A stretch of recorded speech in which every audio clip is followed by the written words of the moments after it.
Assalamualaikum warahmatullahi wabarakatuh. Mudah-mudahan siswa-siswi semuanya dalam keadaan sehat walafiat dan dalam lindungan Allah Subhanahu wa taala. Baiklah, kita bertemu lagi pada pelajaran biologi. Kali ini kita akan membahas mengenai teknologi pengolahan pangan dan keamanan pangan. Tujuannya adalah jelas bahwa kalian setelah mempelajari ini akan memahami apa saja jenis-jenis teknologi pengolahan pangan dan bagaimana menjaga keamanan pangan. Baiklah, simaklah materi pelajaran kali ini supaya kalian benar-benar paham dan bisa mengaplikasikannya dalam kehidupan sehari-hari. Teknologi pengolahan pangan dan keamanan pangan. Sejak manusia dapat melakukan budidaya tanaman dan hewan, manusia mulai menghadapi permasalahan tentang hasil produksi panen yang melimpah. Namun, tidak semua bahan pangan tersebut dapat bertahan lama untuk konsumsi sehari-hari. Adanya permasalahan terhadap ketahanan pangan tersebut dapat memengaruhi kesehatan manusia, sehingga perlu dikembangkan teknologi yang dapat menunjang pemenuhan kebutuhan pangan. Teknologi pengolahan pangan bertujuan meningkatkan mutu, kualitas, dan gizi bahan pangan serta memperpanjang masa simpan produk makanan sehingga dapat dikonsumsi dengan aman. Jenis-jenis teknologi pengolahan pangan. Teknologi pengolahan pangan merupakan suatu teknik yang digunakan untuk mengubah bahan mentah menjadi bahan jadi atau setengah jadi agar dapat dikonsumsi oleh manusia. Adapun jenis-jenis teknologi pengolahan pangan sebagai berikut. Yang pertama, blanching. Blanching adalah cara pemanasan pendahuluan yang dilakukan pada suhu kurang dari 100 derajat Celcius selama beberapa menit menggunakan air panas atau uap air. Umumnya, suhu yang digunakan berkisar 82 derajat Celcius sampai 93 derajat Celcius selama 3-5 menit. Contoh blanching yaitu merebus ataupun mengukus sayuran dalam air mendidih.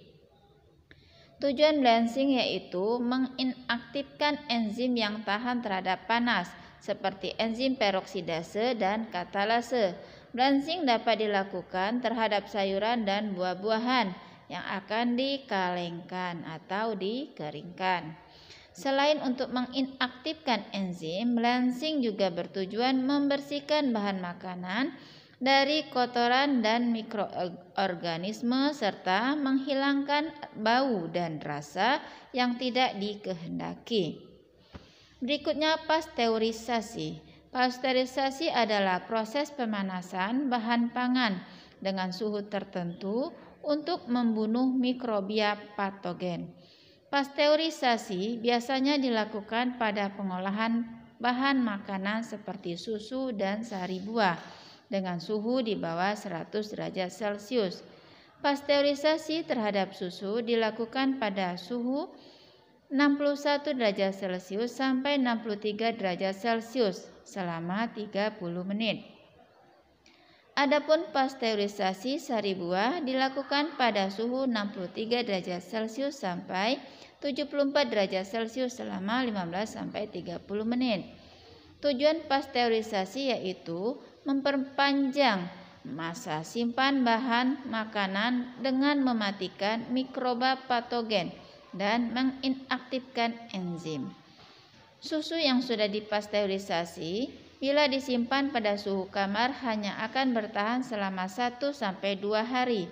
Sedangkan apabila disimpan dalam lemari es dapat bertahan kurang lebih selama 7 hari. Oleh karena itu, pasteurisasi perlu dikombinasikan dengan cara pengawetan lainnya seperti pendinginan agar bahan pangan dapat bertahan lebih lama. Selanjutnya, sterilisasi. Sterilisasi adalah proses pemanasan bahan makanan dengan suhu tinggi untuk mematikan semua mikrobia beserta sporanya. Sterilisasi dilakukan pada suhu 121 derajat Celcius selama 15 menit.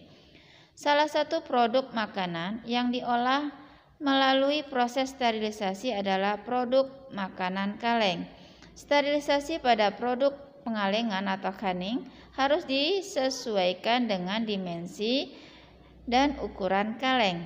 Suhu yang digunakan untuk sterilisasi produk makanan kaleng lebih tinggi dengan waktu yang lebih lama dari suhu dan waktu sterilisasi standar, yaitu pada suhu 121 derajat Celcius selama 15 menit. Hal ini karena panas yang mengalir dari luar ke dalam kaleng lebih lambat. Tujuan sterilisasi adalah memperpanjang masa simpan bahan pangan. Oke, berikutnya fermentasi. Fermentasi adalah proses pengolahan pangan dengan melibatkan aktivitas mikroorganisme untuk meningkatkan keawetan pangan dan kualitas bahan pangan. Mikroorganisme yang akan digunakan untuk proses fermentasi harus disesuaikan dengan jenis bahan pangan atau substratnya. Proses fermentasi berlangsung secara anaerob. Contoh produk pangan fermentasi yaitu tempe, tauco, tape, kecap, yogurt, dan nata de coco. Oke, penerapan teknologi pengolahan pangan dalam kehidupan sehari-hari harus memperhatikan keamanan dan kualitas bahan pangan. Nah, sekarang kita lihat keamanan pangan. Keamanan pangan merupakan suatu tindakan pencegahan pangan dari kemungkinan kontaminasi secara biologis, kimiawi, dan fisik yang dapat mengganggu dan membahayakan kesehatan manusia. Upaya-upaya yang dapat dilakukan untuk mempertahankan keamanan pangan sebagai berikut. Yang pertama, sanitasi pangan. Sanitasi pangan adalah upaya pencegahan ketahanan pertumbuhan mikroorganisme dalam makanan, peralatan yang digunakan untuk mengolah makanan, dan tempat yang digunakan untuk pengolahan makanan sehingga tidak mengaruhi mutu dan kualitas bahan makanan. Fasilitas sanitasi yang harus dipenuhi antara lain adanya sumber air bersih untuk mencukupi kebutuhan pengolahan bahan pangan, adanya sistem pembuangan serta penanganan limbah, dan tempat yang digunakan untuk pengolahan sebaiknya tidak terlalu dekat dengan kamar mandi. Berikutnya yang kedua, kemasan pangan. Proses pengemasan bahan pangan harus dilakukan dengan aman serta melindungi pangan dari kontaminasi baik secara biologis, kimiawi, dan fisik sehingga dapat menghambat pertumbuhan mikroorganisme dan reaksi enzimatis dalam bahan makanan. Yang ketiga, penggunaan bahan terlarang dan berbahaya pada produk pangan.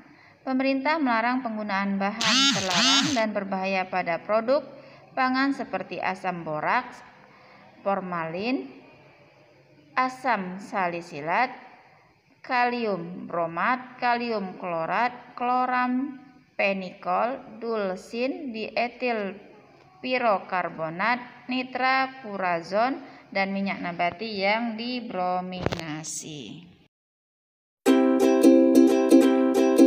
Baiklah, demikian pembelajaran